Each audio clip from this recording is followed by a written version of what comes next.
semuanya, perkenalkan namaku Zahra Anindya Paramesti. Pada video kali ini, saya akan membahas sebuah topik yang sangat dekat dengan kehidupan sehari-hari kita, yaitu dampak positif dan negatif dari teknologi digital. Teknologi sudah menjadi bagian dari kehidupan kita sehari-hari. Tapi, tidak semua hal di balik kecanggihannya itu memiliki dampak yang baik. Yuk, kita kupas secara tuntas. Teknologi digital berkembang dengan sangat cepat, bahkan seperti melaju tanpa rem. Internet, media sosial, kecerdasan buatan, fintech, cloud system, dan e-commerce semuanya mengubah ritme kehidupan manusia.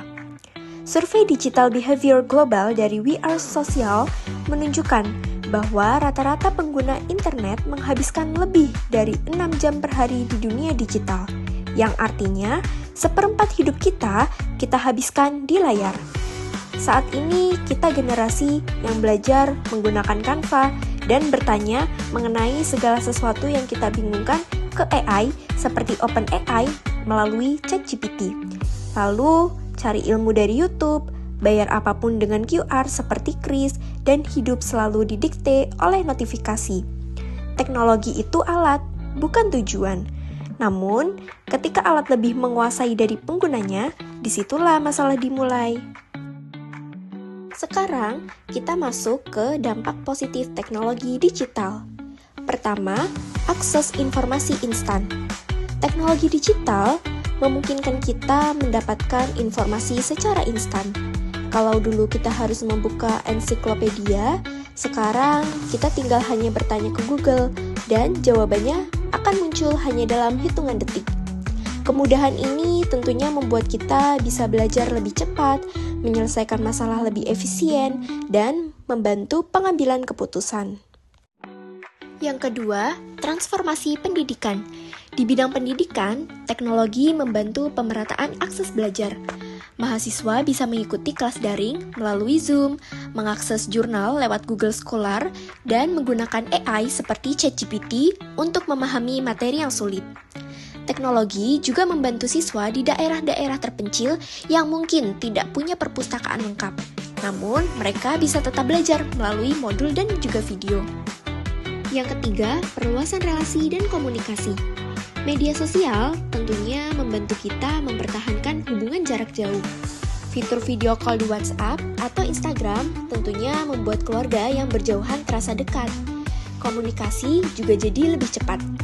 Bahkan, dalam kondisi darurat seperti bencana, informasi bisa tersebar luas dalam waktu yang singkat. 4. Peluang ekonomi baru. Teknologi tentunya membuka peran peluang ekonomi digital.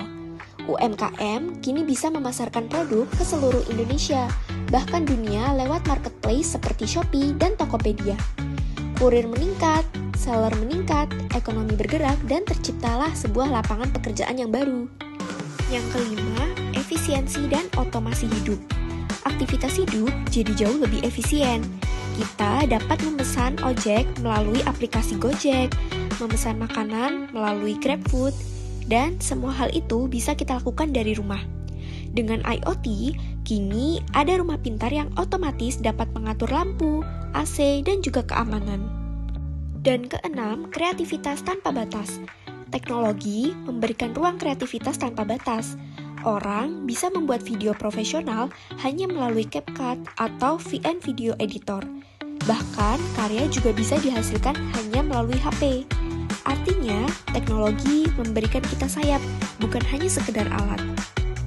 Tapi, ketika sayap dipakai tanpa arah, tentunya sayap itu bisa membawa kita ke jurang. Mari kita masuk ke dampak negatif teknologi digital.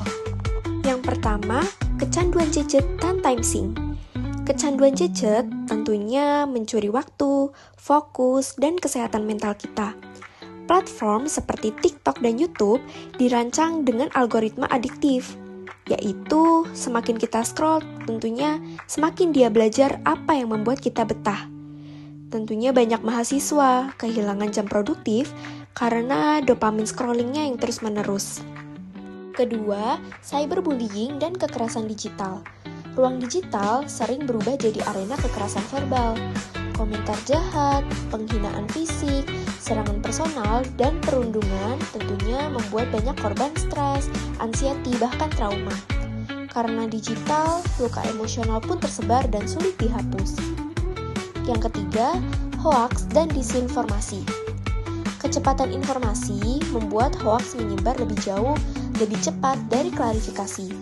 Fitur share di WhatsApp group dan fitur repost membuat berita palsu dapat dipercaya hanya karena viral, bukan karena benar.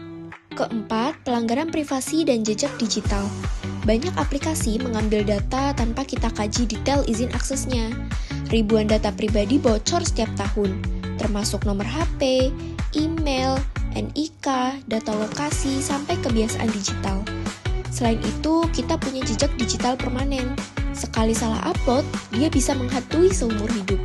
Kelima, keamanan password lemah dan risiko peretasan. Banyak pengguna masih pakai password lemah, yaitu tanggal lahir, nama pacar, 12345. Padahal sekali akun diretas, data kontak, saldo, e-wallet, bahkan identitas bisa disalahgunakan. Dan terakhir, penipuan digital modern. Penipuan saat ini makin canggih, mulai dari phishing, QR palsu, toko online fiktif, modus minta OTP, sampai deepfake.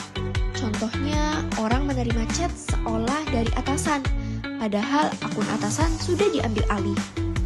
Jadi, teknologi digital itu seperti dua sisi mata uang. Dia memiliki manfaat dan juga memiliki resiko yang harus kita waspadai. Yang terpenting adalah bagaimana cara kita menggunakannya secara bijak. Terima kasih sudah menonton. Jangan lupa untuk like dan subscribe. Terima kasih. Bye-bye.